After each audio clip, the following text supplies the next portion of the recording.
Kadang perkara-perkara bid'ah, kadang perkara-perkara penyimpangan muncul dari orang yang kita duga awalnya ahli sunnah. Dan sangat mungkin terjadi ketika kebid'ahan dan penyimpangan terjadi pada golongan-golongan yang kita tidak kenal. Kita dengan mudahnya menyatakan haula'id dhallal, mereka ahlul dhalal, mereka ahlul bid'ah. Jangan duduk dengan mereka.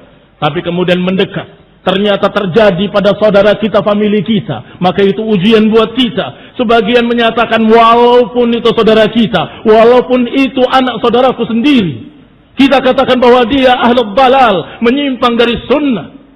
Lebih berat daripada yang pertama. Tetapi yang kalah adalah mereka yang berkata, tapi bagaimanapun juga dia adalah saudaraku, bagaimanapun juga dia adalah misalku sendiri. Terjadi fitnah, dan kemudian dia hanyut bersama kesesatan saudaranya. Demikian pula ketika terjadi fitnah, penyimpangan pada guru kita, yang kemarin kita belajar kepadanya, yang kemarin kita mendapatkan ilmu, bahkan kenal salaf dari beliau. Tiba-tiba dia mengucapkan dengan ucapan-ucapan yang menyimpang. Apakah kemudian kita katakan dengan kalimat-kalimat pembelaan, tapi dia kan guru kita? Kalau guru kita nggak mungkin salah. Muslim yang saya hormati. Kalau itu adalah guru kita, ustaz kita, maka nasihatkanlah kepadanya agar kembali. Ittaqillah, bertakwalah kepada Allah, dan ini kasih sayang kita kepada mereka kalau mereka mau kembali.